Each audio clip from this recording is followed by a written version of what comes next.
नमस्कार साथियों, स्वागत है आप सभी का आपके अपने यूट्यूब चैनल पर। भाई आज का ये जो वीडियो है बहुत ज़्यादा इंपॉर्टेंट है। जो भी मेरे भाई सीपीयू के मेंस देने जा रहे होंगे, आप लोग पूरा इस वीडियो को देखिएगा। और अगर ना देखने का मन हो तो अभी मत देखिए, लेकिन पूरा वीडियो देखिएगा, आपको बहुत ज़्यादा फायदा होने वाला है। आज के इस वीडियो में मैं 2-3 पॉइंट डिस्कस करने वाला हूँ। पहला, कौन से प्लेटफॉर्म के मॉक सबसे रिलेवेंट है इस पर्टिकुलर टाइम पे, क्योंकि अब 1 महीने केवल बचे हैं। दूसरा, जो एरर्स हो रहे हैं, जो सिली मिस्टेक हो रहा है, उनको कैसे मिनिमाइज किया जाए, क्योंकि भाई अब इस पॉइंट ऑफ टाइम पे अगर आप सिली मिस्टेक करेंगे तो सही नहीं है, वो उसको कम करना है। उसी पे मैं भी काम कर रहा हूँ और वही चीज़ें मैं आपको बताने वाला हूँ। तीसरा, कि क्या मॉक्स को री अटेम्प्ट कर सकते हैं। तो भाई ये 3 पॉइंट मैं डिस्कस करने वाला हूँ। मैं जो करूँगा वही चीज़ें आपको बताने वाला हूँ भाई। तो सबसे पहले जब मैं बात करता हूँ भाई, एसएससी सीपीओ का जो मेंस है वो 3 मार्च को होने वाला है।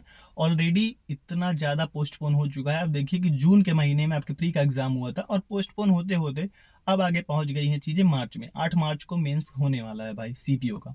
तो उसके अकॉर्डिंग अगर देखा जाए काफ़ी ज़्यादा टाइम मिल गया, सफिशियंट टाइम मिल गया, तो बहुत सारे मेरे भाई बहुत सारे प्लेटफॉर्म का मॉक खरीद चुके हैं और उसको ख़त्म भी कर चुके हैं, जैसे टेक्स्ट बुक हो गया और सारे प्लेटफॉर्म हो गए।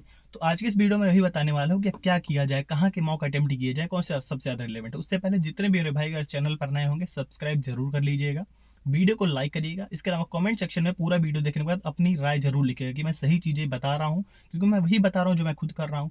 तो कमेंट सेक्शन में सारी चीज़ें आप लोग लिखिएगा जरूर भाई। तो दोस्तों देखिए, सबसे पहले हम जब बात करते हैं कि सबसे ज़्यादा रिलेवेंट प्लेटफॉर्म कौन सा है टेस्ट देने के लिए किसी भी एग्जाम के, चाहे आप अभी देखिए सीजीएल का मेंस हुआ, सीएचएसएल का मेंस हुआ, सीपीओ के भी मेंस पहले हो चुके हैं। ये सारे क्वेश्चंस के जो लेवल हैं वो टेक्स्ट बुक से ही मैच करते हैं भाई। तो सबसे रिलेवेंट प्लेटफॉर्म है टेक्स्ट बुक। ये तो हर कोई जानता है, इसमें कोई इफ बट नहीं होना चाहिए कि सबसे रिलेवेंट प्लेटफॉर्म है एसएससी के फील्ड में अगर देखा जाए खासकर। तो टेस्ट बनाने के लिए सबसे रिलेवेंट प्लेटफॉर्म है टेक्स्ट बुक। तो टेक्स्ट बुक के मॉक सबसे रिलेवेंट है, लेकिन दिक्कत ये आ रही है यहाँ पे कि इसमें 10 ही मॉक दिए थे जो कि अब खत्म हो चुके हैं। तो अब मॉक कहाँ से अटेम्प्ट किया जाए। तो बहुत सारे मेरे भाइयों ने कि बहुत सारे, जैसे मैं खुद ही जब से मैं फिजिकल दिया था उसके पहले से ही मैं मॉक अटेम्प्ट कर रहा था, तो बहुत पहले ही मेरे सारे मॉक खत्म हो चुके हैं। तो अभी मैं इंग्लिश माध्यम पे मॉक अटेम्प्ट कर रहा था, लेकिन इंग्लिश माध्यम में दिक्कत क्या है कि बहुत सारे क्वेश्चंस के आंसर इसमें गलत दे रखे हैं, जिसकी वजह से कन्फ्यूजन होता है। और अगर वही सेम क्वेश्चन, जबकि यहाँ तक कि प्रीवियस ईयर के क्वेश्चन के आंसर भी इसमें गलत दे रखे हैं, तो प्रीवियस ईयर के क्वेश्चन बहुत ज़्यादा एसएससी रिपीट करती है। अगर वही सेम क्वेश्चन फिर से किसी एग्जाम में आ गया और वहीं अगर हम इंग्लिश माध्यम पे डिपेंड होके गए, तो वहाँ पे हमारे मार्क्स कटने के चांसेस हैं, वहाँ पे हमारा नुकसान हो सकता है, जो कि सीजल में मेरा हुआ है एक दो क्वेश्चन में मेरे साथ ये चीज़ें। तो भाई सबसे ज़्यादा रिलेवेंट प्लेटफॉर्म मैं बता दूं आपका कि आपका है टेक्स्ट बुक। इसके अलावा टेस्ट रैंकिंग जो है गगन प्रताप सर का, वो भी अच्छा प्लेटफॉर्म है। तो टेस्ट रैंकिंग ऐप भी बढ़िया है भाई। वहाँ पे जो फ्री मॉक्स आते हैं आप उसको अटेम्प्ट कीजिए। और सारे बहुत सारे प्लेटफॉर्म है, लेकिन जिसमें जो क्रेडिबिलिटी जो है सबसे ज़्यादा वो टेक्स्ट बुक की ही है भाई। सबसे ज़्यादा क्रेडिबिलिटी टेक्स्ट बुक की है। तो पहला ये था कि सबसे ज़्यादा रिलेवेंट मॉक कौन से हैं, वो है टेक्स्ट बुक का। दूसरी चीज़, अब मैं बात करता हूँ भाई कि हमारे जो सिली मिस्टेक हो रहे हैं उनको हम कैसे मिनिमाइज करें। जो हमारे सिली मिस्टेक हो रहे हैं भाई, इस पॉइंट ऑफ टाइम पे उन्हीं पे हमको काम करना है। जो हमारे सिली मिस्टेक हो रहे हैं, जो स्पेलिंग मिस्टेक हो रहे हैं, इन सारी चीज़ों को हमको कम करना है।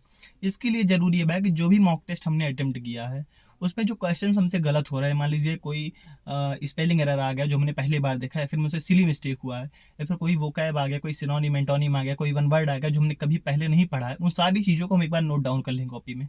कोई भी आप जो पहली बार देख रहे हैं, चाहे आपको ग्रामर का रूल हो, चाहे स्पेलिंग एरर हो, चाहे सिनोनिम एंटोनिम वन वर्ड कुछ भी हो, अगर वो पहली बार हम देख रहे हैं फिर हमसे सिली मिस्टेक हो, तो हमको उस कॉपी में एक नोट डाउन करना है। मैं अभी निकलने वाला हूँ, अपने घर आया हूँ, अभी मैं इलाहाबाद निकलूंगा, मैं आपको दिखाऊंगा अपने नोट्स में कैसे बनाता हूँ। अगर सिली मिस्टेक हुआ है उस पर लिखना है कि ये सिली मिस्टेक हुआ है। अगर कोई वर्ड आपने पहली बार देखा है तो उस पर एक पॉइंट बना देना कि ये न्यू वर्ड है। तो ये सारी चीज़ें, और फिर न्यू जब आप मॉक देने जाएं, कोई भी नया मॉक देने जाएं, एक बार इन सारे पॉइंट्स को डिस्कस कर, एक बार सारे पॉइंट्स को अपनी आंखों के सामने से गुजारना है, एक बार इनको रिवाइज करना है। और ऐसा नहीं है आप सोच रहे हो कि मैं तो बहुत सारे मॉक देता हूँ, बहुत सारी चीज़ें मैं अगर नोट कर लूँगा तो उनको रिवाइज करने का ही टाइम मुझे नहीं मिलेगा। ऐसे टाइम निकाल के रिवाइज करने नहीं बैठना है। आप कभी भी खाली टाइम में बैठे हो, उन सारी चीज़ों को अपनी आंखों से एक बार गुजारना है, बस इतना ही करना है भाई। ऐसा नहीं है कि इसको रटने बैठना, ऐसा कुछ नहीं है।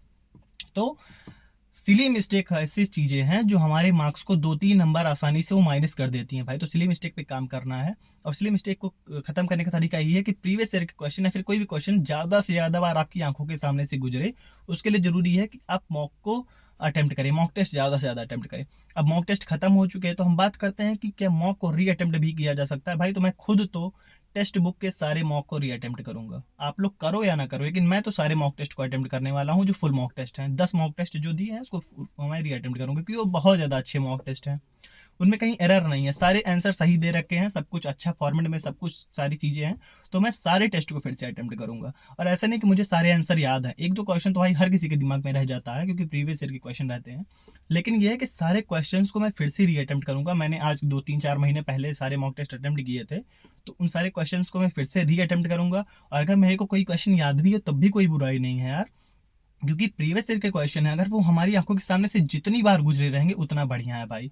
तो टेक्स्ट बुक पे जिन भाइयों ने अभी मॉक नहीं दिया है या फिर जिनके पास पास नहीं है, तो अभी फिर से 30 और 31 तारीख को सेल चल रही है टेक्स्ट बुक पे। मेरा कूपन कोड आप लोग यूज कर सकते हैं आनंद कैपिटल लेटर में, आपको फ्लैट 12% का डिस्काउंट मिलेगा। 351 रुपए में देखा जाए तो आपको टेक्स्ट बुक का पास मिल जाएगा, पास प्रो, जिससे प्रीवियस ईयर के क्वेश्चन आपको मिलने वाले हैं भाई। और अगर देखा जाए कि प्रीवियस ईयर के क्वेश्चन को कब अटेम्प्ट किया जाए, तो प्रीवियस ईयर के क्वेश्चन को तभी अटेम्प्ट करना है जब एग्जाम में 10-15 दिन बचे, क्योंकि 10-15 मॉक ही कुल है, तो प्रीवियस ईयर के क्वेश्चन को हम तभी अटेम्प्ट करेंगे। तो भाई अगर देखा जाए 351 रुपये मिल रहा है, अगर देखा जाए पर डे के 1 रुपये से भी कम पड़ रहा है, तो 1 रुपये से भी कम पड़ रहा है पास प्रो, जिसमें आपको प्रीवियस ईयर क्वेश्चन मिलेंगे। और जब आप प्रीवियस ईयर के क्वेश्चन आप अटेम्प्ट करेंगे तो आपका जो आपके मोरल है वो भी इनहेंस होगा, क्योंकि उसमें आपके मार्क्स बढ़ेंगे, क्योंकि प्रीवियस ईयर के क्वेश्चन को हमने कई बार जो है रिपीट किया है। और रियल जो एग्जाम होता है प्रीवियस ईयर क्वेश्चन और मॉक टेस्ट में डिफरेंस भी होता है। तो जब 10-15 दिन बचे एग्जाम में, तुमको प्रीवियस ईयर के ही क्वेश्चन पे ज़्यादा फोकस करना है भाई। तो इसलिए टेक्स्ट बुक पास प्रो पे 30 और 31 तारीख को सेल चल रही है। मेरा कूपन कोड आप लोग आनंद यूज करके 351 रुपये में पास खरीद सकते हैं भाई। जो 3 पॉइंट मैंने डिस्कस किए हैं, पहला ये कि जो हमारा मॉक टेस्ट है सबसे रिलेवेंट प्लेटफॉर्म टेक्स्ट बुक ही है, वो आप लोग भी मान रहे होंगे। दूसरा, जो हमारे सिली मिस्टेक है उसको खत्म करने का तरीका यही है कि हम क्वेश्चंस को नोट डाउन करें जो पहली बार देख रहे हैं। इसके अलावा बार बार क्वेश्चंस को अटेम्प्ट करें, हम ज़्यादा से ज़्यादा क्वेश्चन अटेम्प्ट करेंगे तो वो सारी चीज़ें ऑटोमेटिक इंप्रूव होने लगती हैं, हमारे सिली मिस्टेक खत्म हो जाते हैं। तीसरा ये है कि जो मॉक टेस्ट है टेक्स्ट बुक, इनको आप री अटेम्प्ट करिए, आप करो या ना करो, मैं तो करूंगा, लेकिन री अटेम्प्ट करने से फायदा है। बहुत सारे मेरे भाई कहते हैं री अटेम्प्ट करने से तो नकल हो जाती। अरे भाई, कौन सा ऐसा दिमाग का हमारा मशीन तो है नहीं कि सारे क्वेश्चन हमारे दिमाग में है। एक दो क्वेश्चन अगर आपको याद भी रहते तब भी कोई प्रॉब्लम नहीं है, लेकिन री अटेम्प्ट करिए, फायदा होने वाला है उससे, क्योंकि सबसे रिलेवेंट मॉक वही है सारे। तो आप लोग री अटेम्प्ट करिएगा, मैं भी करूंगा, और मैं आपके साथ यूट्यूब पे अपने शेयर भी करूंगा इसी चैनल पे। तो ये सारी चीज़ें हैं। तो भाई चैनल को आप लोग सब्सक्राइब कर लीजिए। इसके अलावा जो भी सीपीओ मेंस की तैयारी कर रहे हैं भाई, आपको इसी कमेंट सेक्शन में मेरा जो है टेलीग्राम चैनल का लिंक मिलेगा, आप लोग वहाँ ज्वाइन हो जाइए। वहाँ पर करीब 2000 के मेरे भाई जुड़े हुए हैं। अगर आपकी कोई डाउट होते हैं, कोई क्वेरी होती है, आप लोग वहाँ कमेंट सेक्शन में लिख सकते हैं। इसके अलावा कमेंट सेक्शन में आप लोग अपनी राय जरूर लिखिएगा इस वीडियो के रिगार्डिंग कि ये सारी चीज़ें मैंने सही बताई हैं या फिर नहीं बताई हैं। तो चैनल पर नए होंगे सब्सक्राइब कर लीजिएगा, वीडियो को लाइक जरूर करिएगा भाई। तो फिर मिलता है कि नई वीडियो में, तब तक के लिए जय हिंद।